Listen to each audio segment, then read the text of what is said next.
Hello, bit of a different looking background today because I'm in the Coilbridge Hotel near Aviemore because I'm going to climb Ben Macdoury tomorrow, which is the second highest mountain in Britain and in Scotland. It's over 4,000 feet, second only to Ben Nevis, so there you go. That's why the background looks different.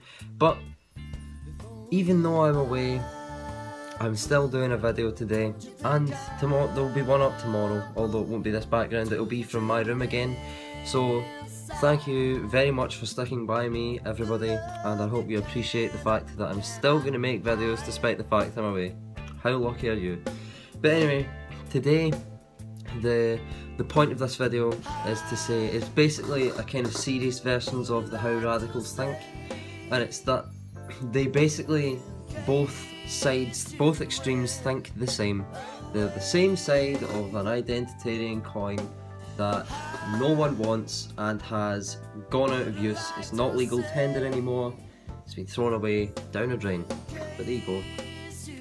The collectivist, you would be forgiven for thinking that the collectivist left and the collectivist right, the Nazis and the communists, are totally opposed, diametrically opposed in all facets of the worldview, wouldn't you? You would be forgiven for that. However, you are wrong. You would be forgiven for it, but you're still wrong. So there you go. The Nazis and the communists are almost the same in all aspects of their worldview. It's incredible to me that they hate each other. They should be each other's best friends. When you can, I mean, there's a reason that the fascist states and the communist states that have been made have been functionally identical. They've suppressed their dissidents, they've been anti-freedom of speech, they've had some sort of persecution. In the case of the left, it's an economic group, the bourgeoisie. In the case of the right, it's normally like the Jews or black people or somebody, just a racial group.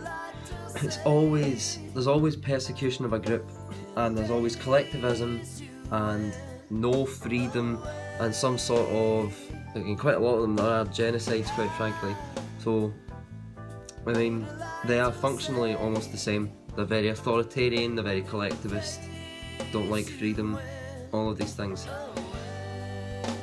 States, liberal states are not the same as this. They have the freedom, you have the ability to speak your mind, you have the freedom to do what you like as long as you're not infringing on the rights of others. This is the best way to run a system, in my opinion. You can't suppress everybody and think that you're going to have a very stable state. It won't last very long.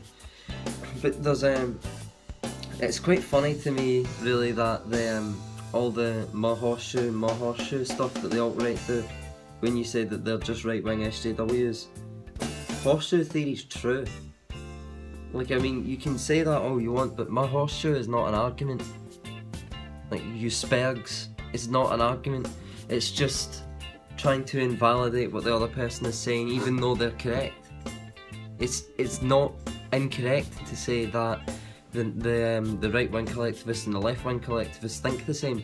And this is why the dichotomy now seems to me to be whether you're collectivist or individualist, whether you're for freedom or anti-freedom, whether you are against political correctness or for political correctness.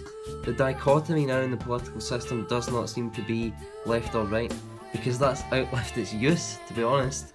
Like, the right-wing collectivists and the left-wing collectivists are the same, just about, on all the base principle levels. The right-wing individualists and the left-wing individualists are the same on their base premises, the base principles of how they view the world.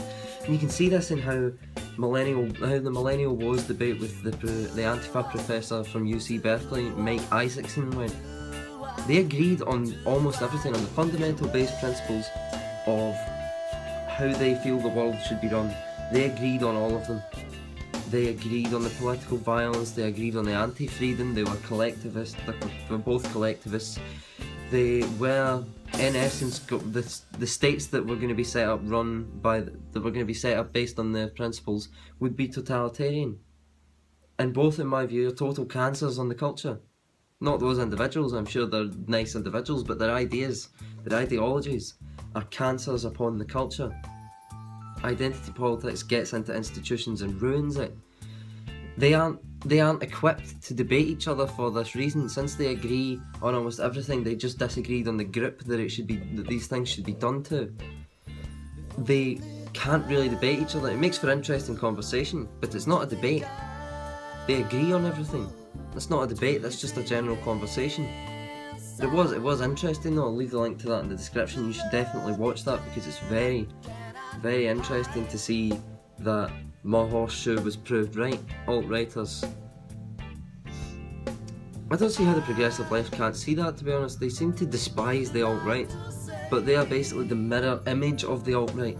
They are the alt-right who hate white people. Sorry, white people. As I said in my How Radicals Think number 4. But we, the liberal left, the liberal right and the liberal centrists, we should be equipped to debate the alt-right and to debate the progressive left. Because we don't agree on their base axioms, on the way they would run a state and the way they view the world. We don't agree with these things. We're not totalitarians. We're not interested in forcing our opinions on others. Apart from others being able to see our opinions, we're not interested in literally forcing others to live to our principles. We're not interested in removing the right of others to speak even if they disagree with us. We're interested in rational dialogue with the opposing side, but we have to be able to beat these people in debate and dialogue. But even if we don't, even if it's not convincing them, it's at least showing them that there's principled opposition to what they believe, and it's giving them another point of view to at least think about. And maybe they will eventually be converted to our point of view. But it's no coincidence to me that the extremes meet on points of principle. Take this example. When you use a compass, you can navigate the globe. Now, if you go the whole way around the globe, you come back to the exact same point you started. The political compass is much the same. When you go to the total opposite of the political compass, you meet your own antithesis on the groups you want to persecute, but you meet your own mirror image. This is not some sort of controversial thing. If you take the political compass as a square and join it as a circle, the extremes will meet. That's all I have to say. The political compass is no different to a regular compass. So, thank you very much for watching this video. It's just my thoughts on why the alt-right and alt-left, I'll call them, since Donald Trump called them the alt-left. This is why they don't really, when they talk, it's not debates. It's not a debate. It's just a conversation. Sorry, this video's been a bit rambly. I'm very tired. Very, very tired. But thanks to the 96 people who have subscribed to me so far.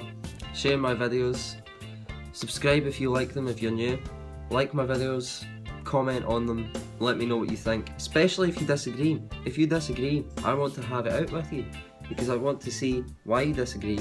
And if I'm wrong in anything, I'd like to know. So, thank you very much, everybody who tells me I'm wrong, because I might learn something. Thank you.